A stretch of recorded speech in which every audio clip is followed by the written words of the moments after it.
S ರಾಜ್ಯ ವಿಧಾನಮಂಡಲದ ಜಂಟಿ ಅಧಿವೇಶನ ಆರಂಭಕ್ಕೆ ಕ್ಷಣಗಣನೆ ಶುರುವಾಗಿದೆ. ಇನ್ನೇನು ಕೆಲವೇ ಕ್ಷಣಗಳಲ್ಲಿ ರಾಜ್ಯ ವಿಧಾನಮಂಡಲದ ಜಂಟಿ ಅಧಿವೇಶನ ಆರಂಭ ಆಗುತ್ತೆ. ಮೊದಲನೇದಾಗಿ ಭಾಷಣವನ್ನ ಮಾಡ್ತಾರೆ ಉಭಯ ಸದನವನ್ನ ಉದ್ದೇಶಿಸಿ ರಾಜ್ಯಪಾಲರು. ಇನ್ನು ಕೆಲವೇ ಕ್ಷಣಗಳಲ್ಲಿ ರಾಜ್ಯ ವಿಧಾನಮಂಡಲದ ಜಂಟಿ ಅಧಿವೇಶನ ಆರಂಭ ಆಗುತ್ತೆ. ದೃಶ್ಯಾವಳಿಗಳಲ್ಲಿ ನೋಡ್ತಾ ಇದ್ದೀರಿ, ಜಂಟಿ ಅಧಿವೇಶನದ ನೇರ ದೃಶ್ಯಾವಳಿಗಳನ್ನು ತಾವೀಗ ಗಮನಿಸ್ತಾ ಇದ್ದೀರಿ. ರಾಜ್ಯಪಾಲರೊಟ್ಟಿಗೆ ಸ್ಪೀಕರ್ ಅವರು ಜೊತೆಗೆ ಮುಖ್ಯಮಂತ್ರಿಗಳು ಕೂಡ ಆಗಮಿಸ್ತಾ ಇದ್ದಾರೆ. ಜೊತೆಗೆ ಗೃಹ ಸಚಿವರಾದಂತಹ ಬಸವರಾಜ ಬೊಮ್ಮಾಯಿ ಅವರು ಕೂಡ ಆಗಮಿಸ್ತಾ ಇದ್ದಾರೆ. ಇನ್ನೇನು ಕೆಲವೇ ಕ್ಷಣಗಳಲ್ಲಿ ಉಭಯ ಸದನವನ್ನ ಉದ್ದೇಶಿಸಿ ರಾಜ್ಯಪಾಲರು ಭಾಷಣವನ್ನ ಮಾಡ್ತಾರೆ. ಭಾಷಣದ ನಂತರ ಮುಖ್ಯಮಂತ್ರಿಗಳು ವಾಜುಭಾಯಿ ವಾಲಾರನ್ನ ಸ್ವಾಗತ ಮಾಡ್ತಾರೆ. ಇನ್ನು ರಾಜ್ಯಪಾಲರನ್ನ ಸಭಾಪತಿ, ಸ್ಪೀಕರ್, ಸಿಎಂ ಎಲ್ಲರೂ ಒಟ್ಟಿಗೆ ಸ್ವಾಗತವನ್ನ ಮಾಡ್ತಾರೆ. ಕೆಲವೇ ಕ್ಷಣಗಳಲ್ಲಿ ರಾಜ್ಯ ವಿಧಾನಮಂಡಲದ ಜಂಟಿ ಅಧಿವೇಶನ ಆರಂಭ ಆಗತ್ತೆ. ಅಧಿವೇಶನದ ನೇರ ದೃಶ್ಯಾವಳಿಗಳನ್ನ ತಾವೀಗ ಗಮನಿಸ್ತಾ ಇದ್ದೀರಿ. ಜಂಟಿ ಅಧಿವೇಶನ ಆರಂಭಕ್ಕೆ ಕೆಲವೇ ಕ್ಷಣಗಳು ಇರುವಂಥದ್ದು. ಇನ್ನು ಉಭಯ ಪಕ್ಷಗಳು ಕೂಡ ತಯಾರಾಗಿದ್ದಾವೆ ಜಂಟಿ ಅಧಿವೇಶನದ ಆರಂಭಕ್ಕೆ. ಉಭಯ ಸದನವನ್ನ ಉದ್ದೇಶಿಸಿ ರಾಜ್ಯಪಾಲ ವಾಜುಭಾಯಿ ವಾಲಾ ಅವರು ಭಾಷಣವನ್ನ ಮಾಡ್ತಾರೆ.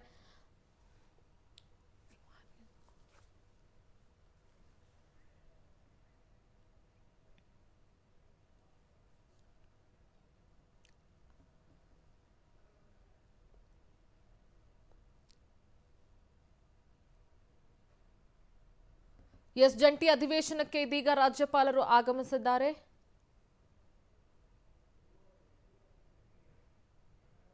ದೃಶ್ಯಾವಳಿಗಳಲ್ಲಿ ನೋಡ್ತಾ ಇದ್ದೀರಿ, ಜಂಟಿ ಅಧಿವೇಶನಕ್ಕೆ ರಾಜ್ಯಪಾಲ ವಾಜುಭಾಯಿ ವಾಲಾ ಆಗಮಿಸಿದ್ದಾರೆ. ರಾಷ್ಟ್ರಗೀತೆಯನ್ನ ಹಾಡಲಾಗ್ತಾ ಇದೆ ಅಲ್ಲಿ. ಇದಾದ ನಂತರ ಉಭಯ ಸದನವನ್ನ ಉದ್ದೇಶಿಸಿ ರಾಜ್ಯಪಾಲರು ಭಾಷಣವನ್ನ ಮಾಡ್ತಾರೆ. ಇವತ್ತಿನ ಒಂದು ಅಧಿವೇಶನದಲ್ಲಿ ಅಗಲಿದ ಗಣ್ಯರಿಗೆ ಸಂತಾಪವನ್ನ ಸೂಚಿಸೋದಕ್ಕೆ ಕೂಡ ನಿರ್ಣಯವನ್ನ ತೆಗೆದುಕೊಳ್ಳಲಾಗಿದೆ. ಜಂಟಿ ಅಧಿವೇಶನ ಆರಂಭ ಆಗ್ತಾ ಇದೆ. ರಾಷ್ಟ್ರಗೀತೆಯನ್ನ ಹಾಡೋದ್ರ ಮುಖಾಂತರ ಇದೀಗ ಉಭಯ ಸದನವನ್ನ ಉದ್ದೇಶಿಸಿ ಭಾಷಣವನ್ನ ಮಾಡ್ತಾರೆ ರಾಜ್ಯಪಾಲರು. ತದನಂತರ ರಾಜ್ಯಪಾಲರನ್ನ ಮುಖ್ಯಮಂತ್ರಿಗಳು ಸ್ವಾಗತ ಮಾಡ್ತಾರೆ. ಸಂತಾಪವನ್ನ ಸೂಚಿಸಲಾಗುತ್ತೆ ಅಗಲಿದ ಗಣ್ಯರಿಗೆ.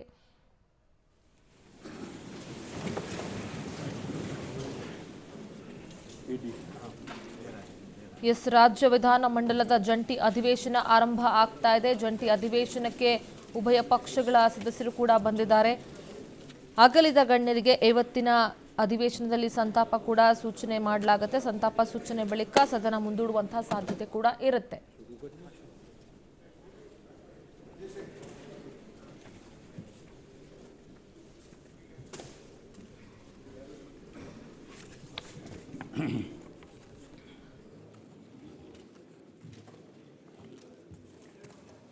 माननीय सभापति कर्नाटक विधान परिषद, माननीय अध्यक्ष कर्नाटक विधानसभा, कर्नाटक के माननीय मुख्यमंत्री, कर्नाटक के विधानमंडल के माननीय सदस्यगण, मैं वर्ष 2021 के लिए राज्य विधानमंडल के संयुक्त सत्र में आप सभी का हार्दिक स्वागत करता हूँ। आप जानते हैं कि पिछला वर्ष कोविड-19 महामारी से उत्पन्न चुनौतियों से भरा हुआ रहा है। मुझे पूरी उम्मीद है कि महामारी जल्दी ही समाप्त हो जाएगी और हम निष्पक्षता के साथ विकास के रास्ते पर लौट आएंगे। मैं कर्नाटक के लोगों की सेवा करने का यह अवसर पाकर गौरवान्वित महसूस कर रहा हूँ। मेरी सरकार ने कोविड-19 के प्रतिकूल प्रभाव को कम करने का भरसक प्रयास किया है और हमने इस संकट का इस्तेमाल देश में अविरत स्वास्थ्य अवसंरचना बनाना और पीपीई किट और वेंटिलेटर के लिए उत्पादन क्षमता बढ़ाने के अवसर के रूप में किया है। यह हमारे प्रधानमंत्री श्री नरेंद्र मोदी जी की दूरदर्शिता को दृष्टिगत रखते हुए आत्मनिर्भर भारत की दिशा में एक अच्छा कदम है। यह उल्लेखनीय है कि भारत ने 2 टीकों का उत्पादन किया है और विदेशों में इस टीकों का निर्यात भी किया है। 16 जनवरी को विश्व टीकाकरण अभियान के अंतर्गत एक सक्षम नेता के रूप में सम्मानित प्रधानमंत्री श्री ने विश्व का सबसे बड़ा टीकाकरण अभियान शुरू किया। हम केंद्र सरकार के साथ मिलकर टीके को उत्तरोत्तर सभी तक पहुंचाने का काम कर रहे हैं। सभी सरकारी एजेंसियों जैसी डॉक्टरों, नर्सों, पुलिस, राजस्व, पंचायत पदाधिकारियों आदि ने दिन रात काम किया और जनता की अनावश्यक और अवांछित आवाजाही पर रोक लगाते हुए महामारी के फैलने पर नियंत्रण और प्रबंधन के लिए आपातकालीन सेवाओं के सुचारू और व्यवस्थित संचालन की सुविधा प्रदान की। मेरी सरकार ने कोविड-19 से संबंधित काम निभाने के दौरान मृत्यु होने के मामले में सरकारी कर्मचारी को 30 लाख रुपये के अत्यधिक मुआवजे की घोषणा की है। महामारी द्वारा उत्पन्न चुनौतियों और कठिनाइयों के बावजूद मेरी सरकार की उपलब्धियां उल्लेखनीय है। इंडिया इनोवेशन इंडेक्स में हमारा राज्य पहले स्थान पर है। इसके अलावा हम दूध उत्पादन में दूसरे, सार्वजनिक मामलों के सूचकांक, विकास इक्विटी और सततता में चौथे, एसडीजी इंडिया इंडेक्स यानी कि नीति आयोग 2019 में छठे और 11 सतत विकास लक्ष्यों में अखिल भारतीय स्तर पर सबसे आगे है। हम भारत के सकल घरेलू उत्पादन में 8% और देश के आईटी निर्यात में 40% का योगदान करते हैं। हमारे राज्य ने मत्स्य पालन क्षेत्र में 2.9% की औसत वार्षिक वृद्धि दर प्राप्त की है और दलहनों के सबसे अधिक उत्पादन में पहला पुरस्कार प्राप्त किया है। मेरी सरकार ने कोविड-19 के प्रभाव को कम करने के लिए राज्य आपदा प्रतिक्रिया कोष, पीएम केयर्स एंड कॉर्पोरेटर सामाजिक दायित्व कोष से 526 करोड़ रुपये जारी किए हैं। मेरी सरकार ने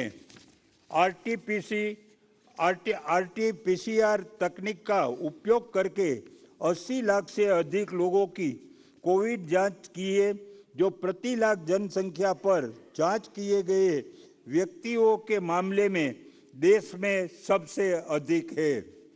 मेरी सरकार ने 1.26 लाख कोविड रोगियों के मुफ्त उपचार को मंजूरी दी है और इस पर 248 करोड़ रुपये खर्च किए गए हैं। मेरी सरकार ने प्रधानमंत्री गरीब कल्याण अन्न योजना के तहत विशेष रूप से कोविड के दौरान सभी के लिए खाद्य सुरक्षा सुनिश्चित की है। मेरी सरकार ने 248 राज्य सरकार कल्याण संस्थाओं ने 9,994 निवासियों और 182 केंद्र सरकार कल्याणकारी संस्थान के 8,919 निवासियों को दासोह योजना के तहत 10 किलोग्राम चावल और 5 किलोग्राम गेहूं मुफ्त उपलब्ध कराया है।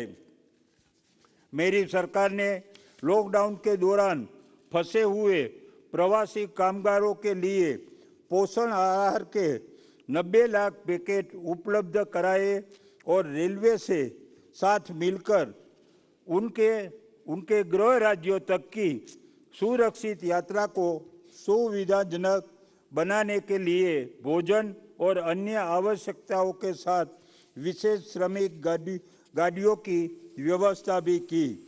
कोविड-19 संकट के दौरान 63,59,000 लाभार्थियों को 5,372 करोड़ रुपये की वित्तीय सहायता दी गई, जिसमें किसान, असंगठित क्षेत्र के कामगार, ऑटो चालक, बुनकर, नाई शामिल थे।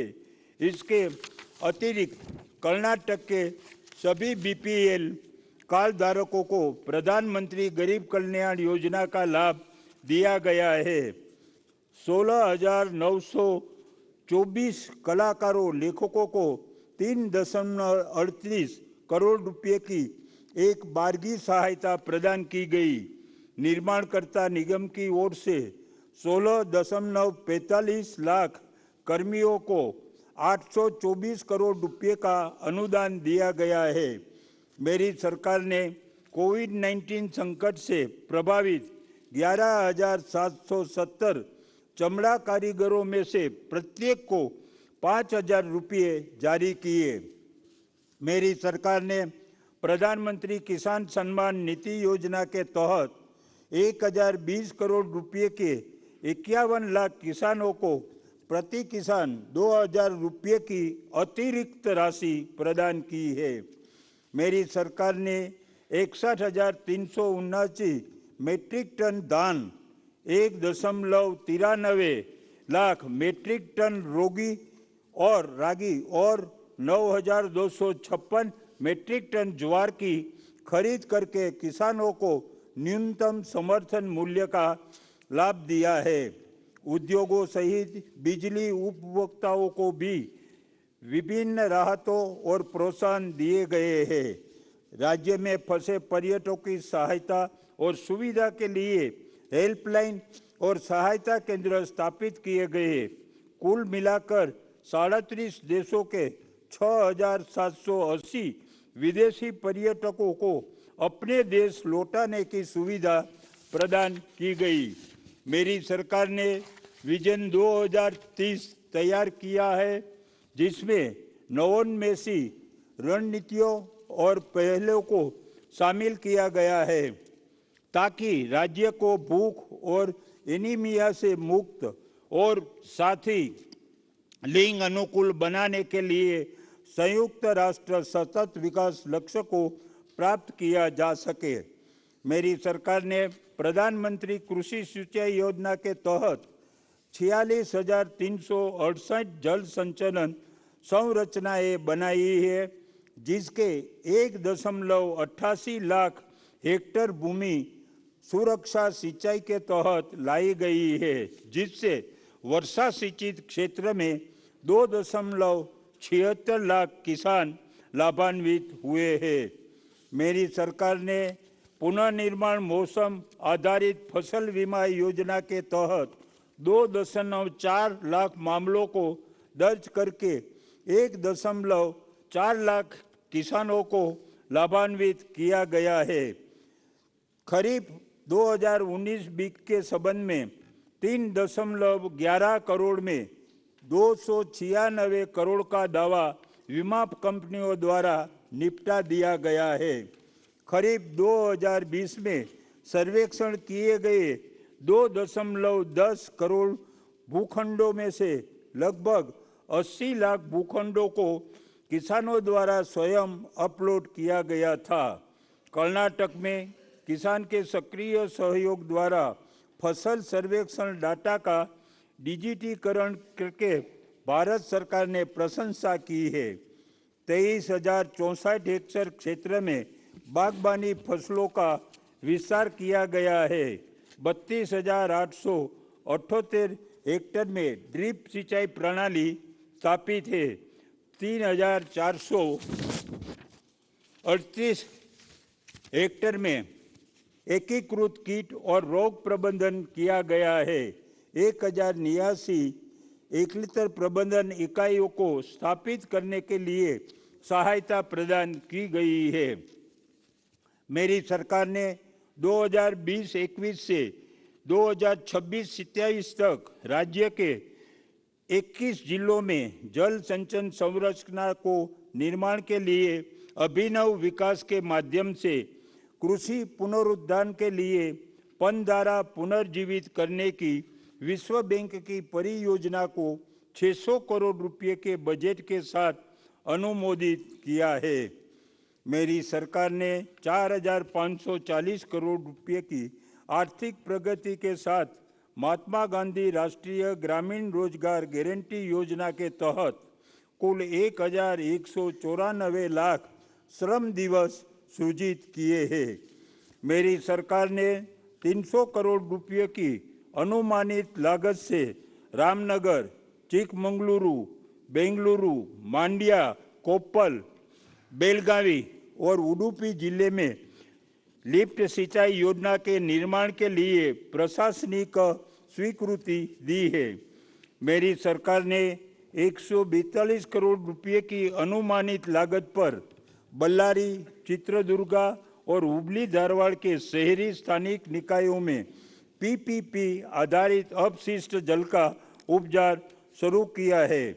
मेरी सरकार ने फ्लाई ऐश निपटान नीति पेश की है, जिसके परिणाम स्वरूप ताप विद्युत स्टेशनों में 100% राख का उपयोग हुआ है और इससे पर्यावरण का प्रदूषित कम हुआ है।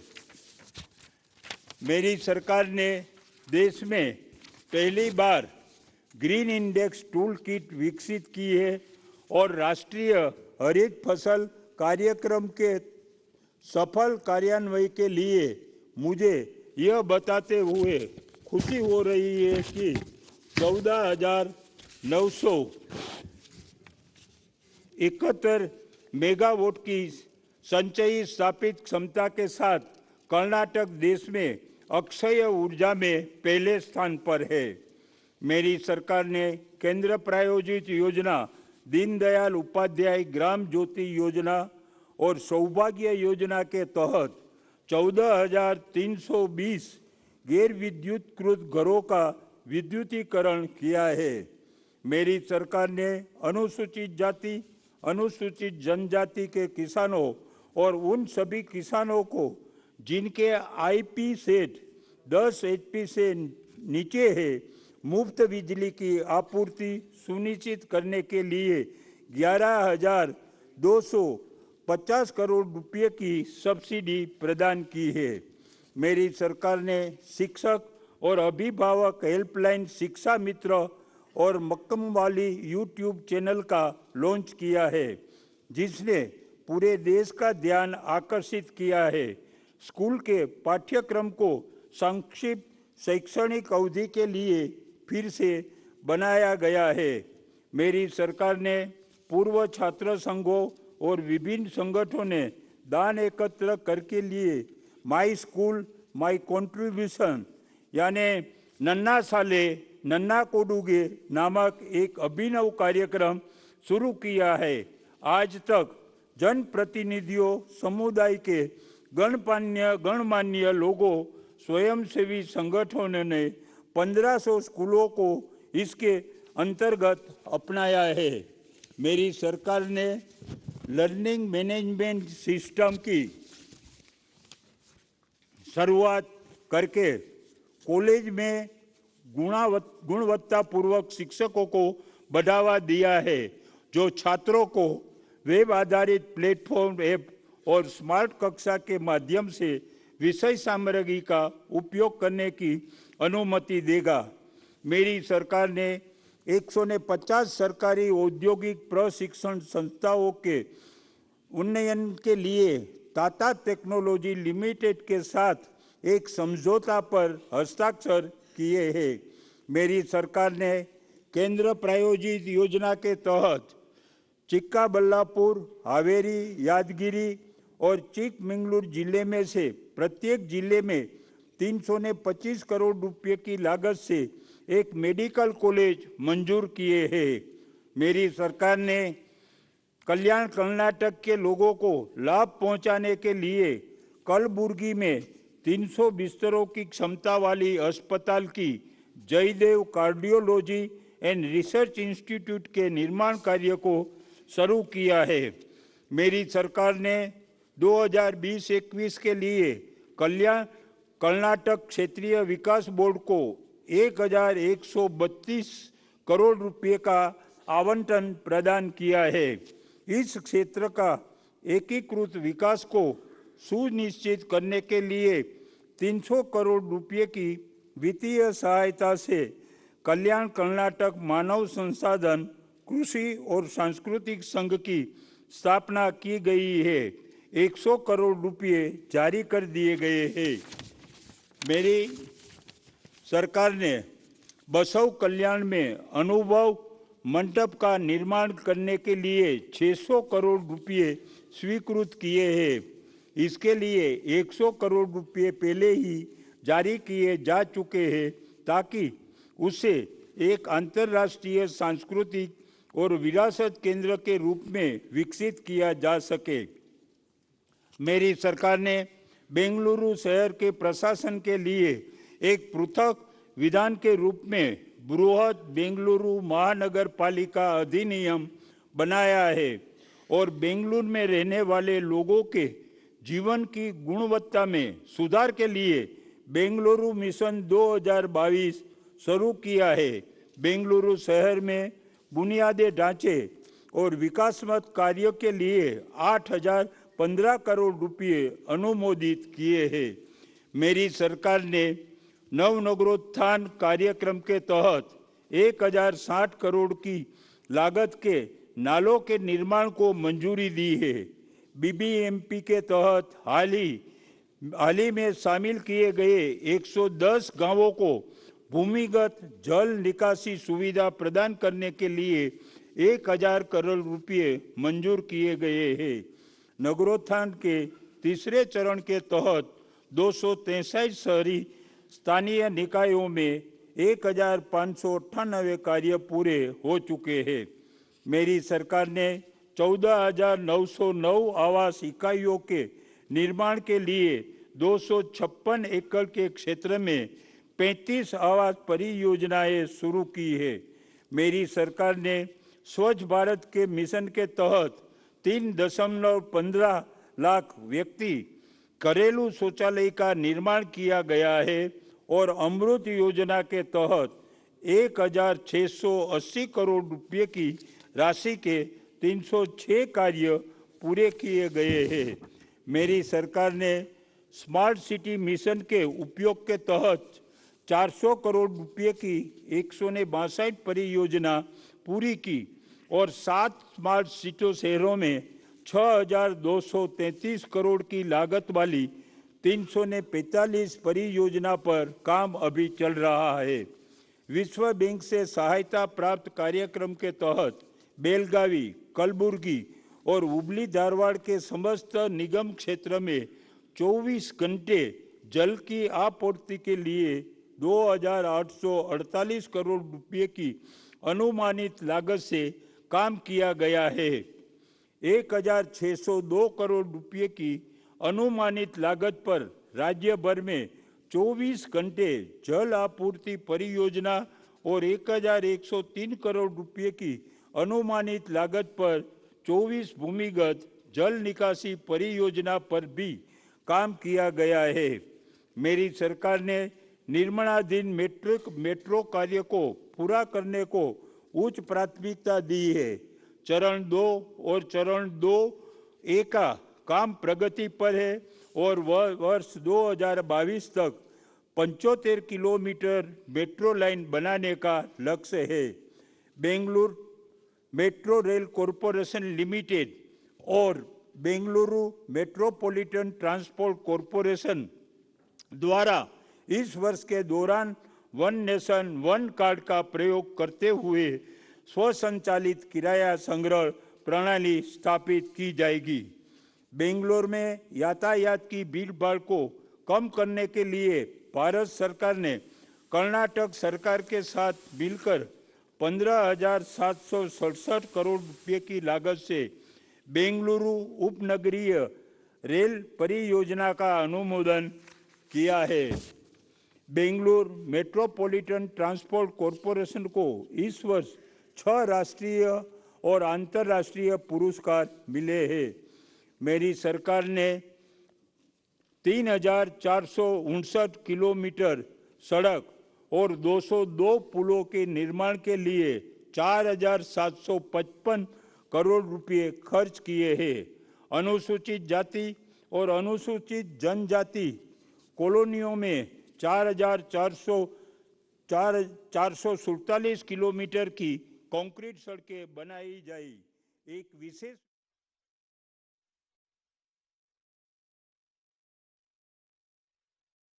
तथा मुख्यमंत्री ग्रामीण रास्ता अभिवृद्धि योजना के तहत 143 किलोमीटर सड़क का विकास कार्य पूरा किया जाए। कुल 9,601 किलोमीटर जिला मार्गों को राज्य राजमार्गों के रूप में और 15,510 किलोमीटर ग्रामीण सड़कों को प्रमुख जिला सड़कों के रूप में उन्नत किया गया है। सचलता को बहाल करने के लिए बाढ़ प्रभावित क्षेत्रों में 1,850 कार्य शुरू किए हैं। उत्तर कन्नड़ जिले के कासरगोड टोक होनावर तालुका में सरकारी निजी भागीदारी के तहत पतन विभाग की पट्टे वाली भूमि में एयरपोर्ट का परिचालन 7 फरवरी 2020 को किया गया है। शिवामोगा जिले में 385 करोड़ रुपये की लागत से एयरपोर्ट का विकास किया जा रहा है।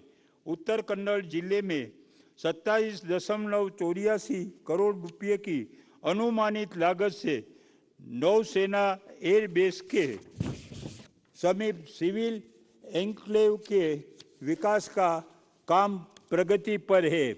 विजापुर एयरपोर्ट को 220 करोड़ रुपये की लागत से विकसित करने का प्रस्ताव है।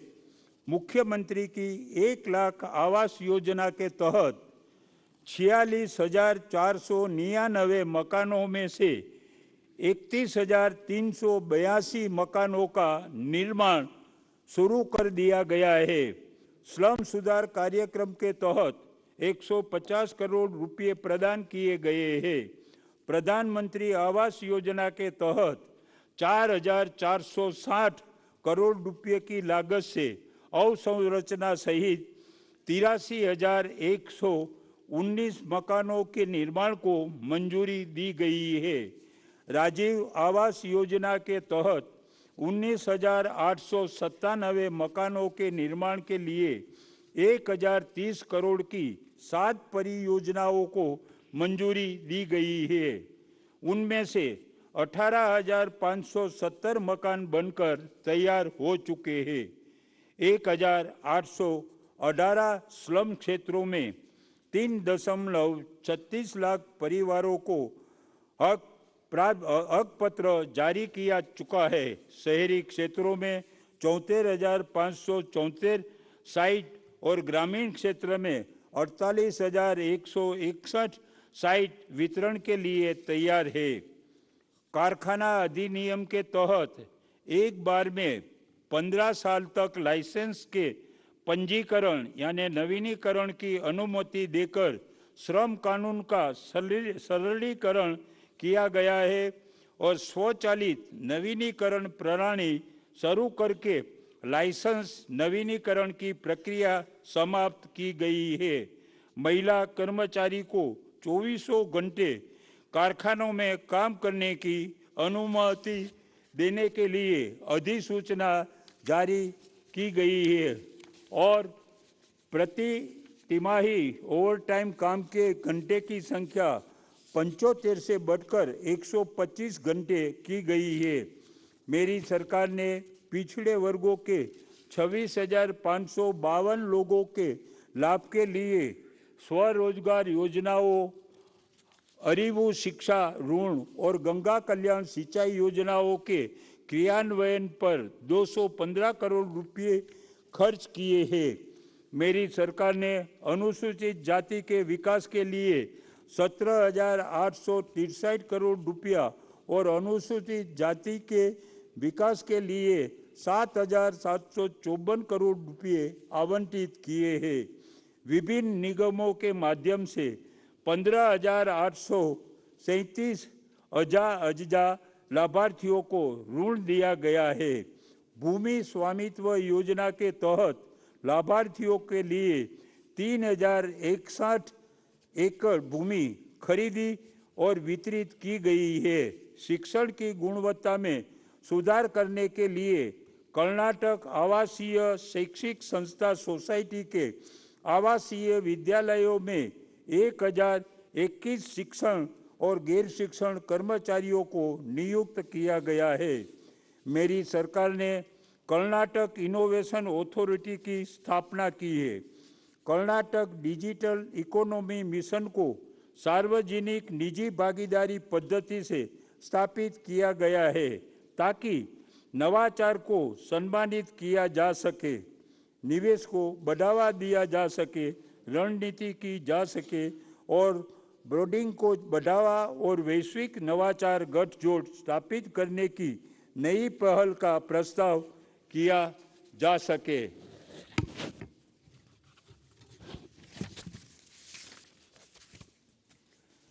मेरी सरकार ने बेंगलोर से बाहर आईटी को बढ़ावा देने पर विशेष ध्यान देते हुए नई आईटी नीति 2020-25 की घोषणा की है।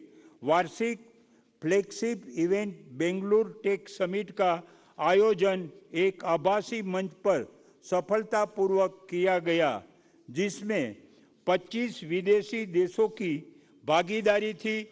मुझे यह बताते हुए खुशी हो रही है कि भारत के माननीय प्रधानमंत्री ने इस आयोजन का उद्घाटन किया, जिसमें ऑस्ट्रेलिया के प्रधानमंत्री और स्विस संघ के उपाध्यक्ष की आभासी भागीदारी थी।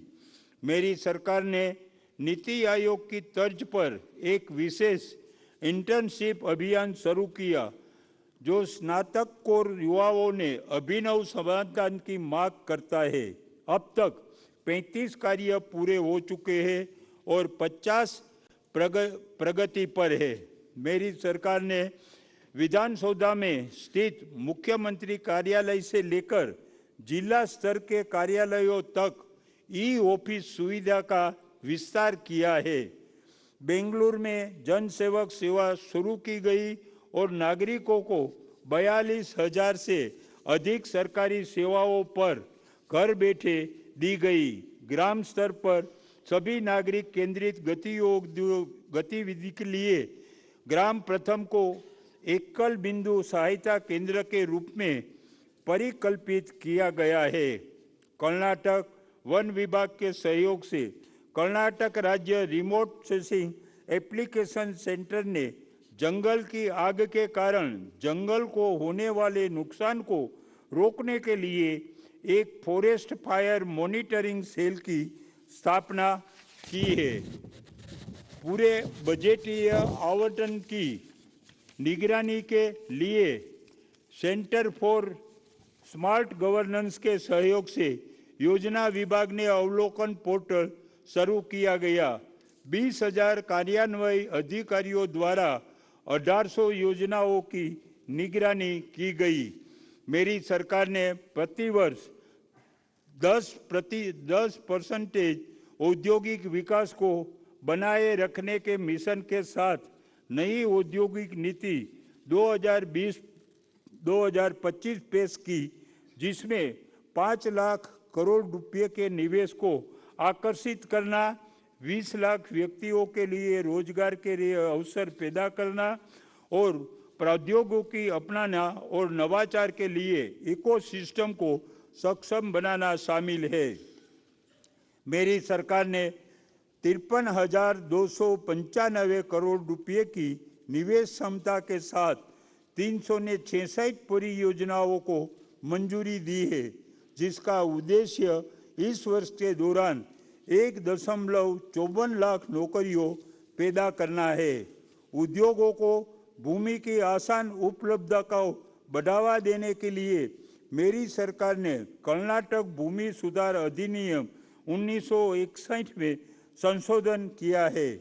मेरी सरकार ने प्रधानमंत्री रोजगार सृजन कार्यक्रम के तहत 1763 इकाइयां स्थापित की है। मेगा और बड़े उद्योगों को वेट SGST ब्याज मुक्त ऋण प्रदान करने के लिए 600 करोड़ रुपए आवंटित किए गए हैं। मेरी सरकार ने नई रेल नीति 2020 लागू की, जिसमें धाराओं, तालाबों और जिलों में उत्पन्न रेल को बेचने का प्रबंध किया, उपलब्ध रेत को बेचने का प्रावधान किया गया है। प्रभावी निगरानी के लिए Karnataka stone regulation crusher act 2011 में संशोधन किया गया है। परिवहन विभाग के 4 रुपये की लागत से बेस्कॉम के माध्यम से बेंगलोर में 126 इलेक्ट्रिक वाहन चार्जिंग स्टेशन स्थापित किए हैं। कर्नाटक रोड ट्रांसपोर्ट कॉरपोरेशन ने एक स्केप बस को स्त्री टॉयलेट नामक एक सुसज्जित महिला शौचालय में बदल दिया, जिसने economic times government global smart city award जीता है। मेरी सरकार ने नई पर्यटन नीति 2020-25 आरंभ की है। नीति में निजी निवेश को बढ़ावा देने के लिए 26 मार्गों की परिकल्पना की गई है। कर्नाटक राज्य में 844 स्मारकों में से बेंगलोर क्षेत्र में 105 स्मारकों की 3D मैपिंग और लेजर स्कैनिंग की गई है। मेरी सरकार रामनगर जिले में वीरपुरा स्थिति श्री श्री श्री श्री शिव कुमार स्वामी जी के जन्मस्थल को एक सांस्कृतिक और विरासत केंद्र के रूप में विकसित करने के लिए 25 करोड़ रुपए की राशि मंजूर की है।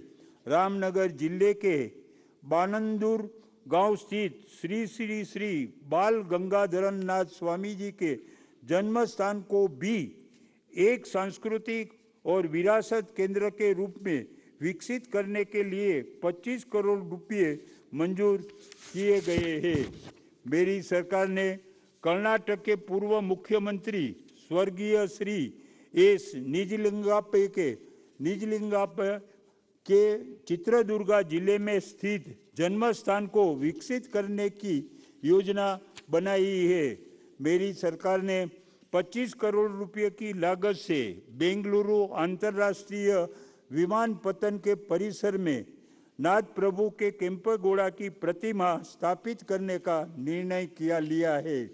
मेरी सरकार ने पुलिस विभाग में भर्ती प्रक्रिया को कारगर बनाने के लिए कदम उठाए हैं।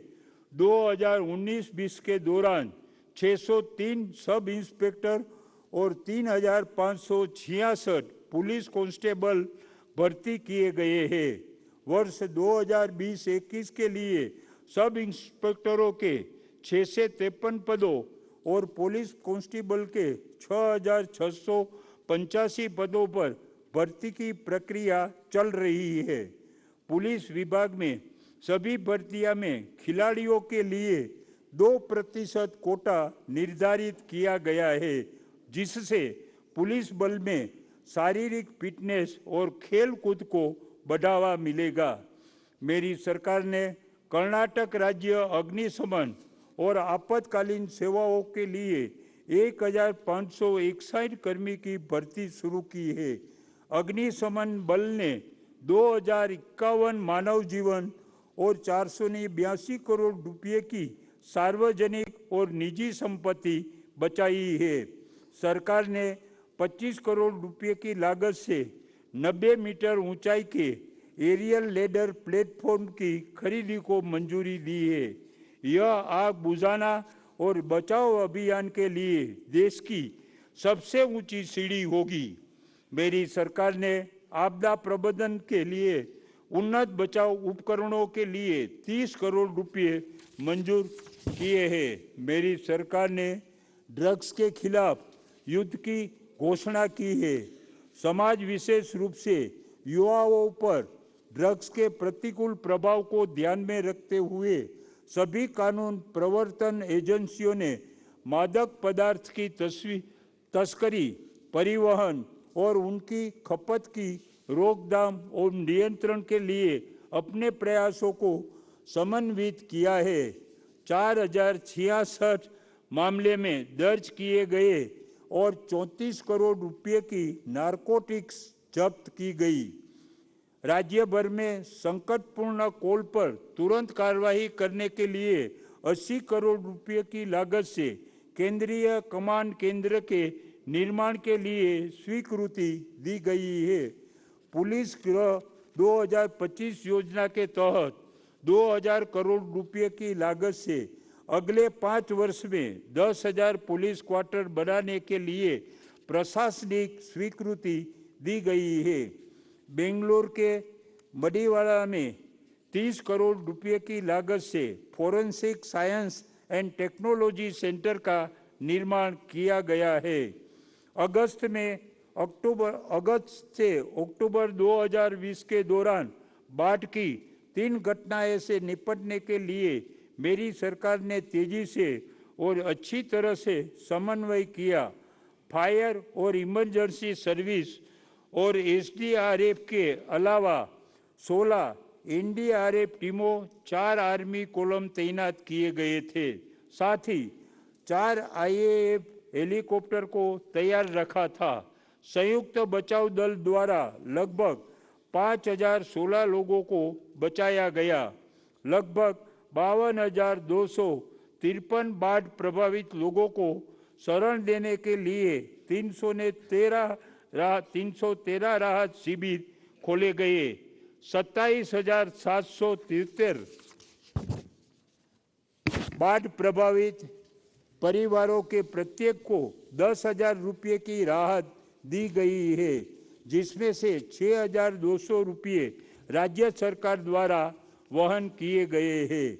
मेरी सरकार पूरी तरह से क्षतिग्रस्त मकानों के पुनर्निर्माण के लिए 5 लाख रुपये, बड़ी क्षति वाले मकानों के लिए 3 लाख रुपये और आंशिक रूप से क्षतिग्रस्त मकानों के लिए 50,000 रुपये की वित्तीय सहायता प्रदान कर रही है, ताकि यह सुनिश्चित हो सके कि लोग संरचनात्मक रूप से सुरक्षित मकान का निर्माण करें जो पुनः बेहतर निर्माण के सिद्धांत के अनुरूप हो। आवास सहायता का महत्वपूर्ण हिस्सा मेरी सरकार द्वारा वहन किया गया है।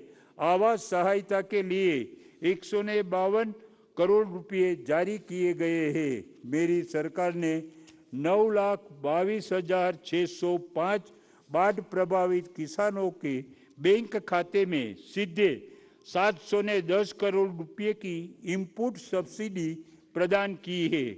सड़कों, स्कूलों, आंगनवाड़ियों और प्राथमिक स्वास्थ्य केंद्र जैसे महत्वपूर्ण अवसंरचना की मरम्मत के लिए मेरी सरकार ने 423 करोड़ रुपये जारी किए हैं।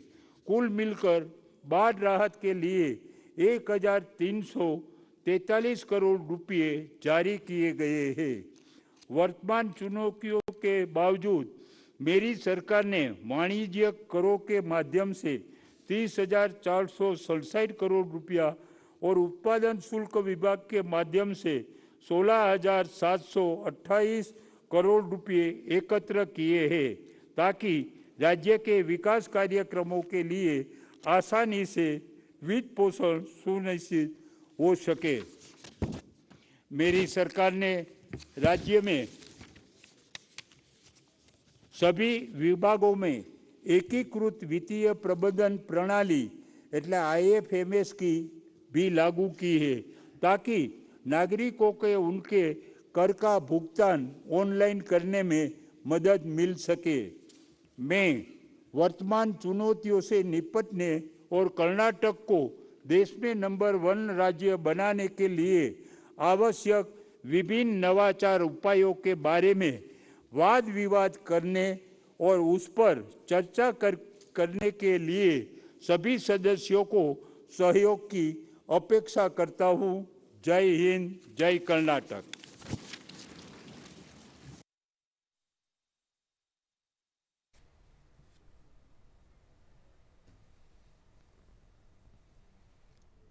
ಎಸ್, ರಾಜ್ಯ ವಿಧಾನಮಂಡಲದ ಜಂಟಿ ಅಧಿವೇಶನದಲ್ಲಿ ಉಭಯ ಸದನವನ್ನ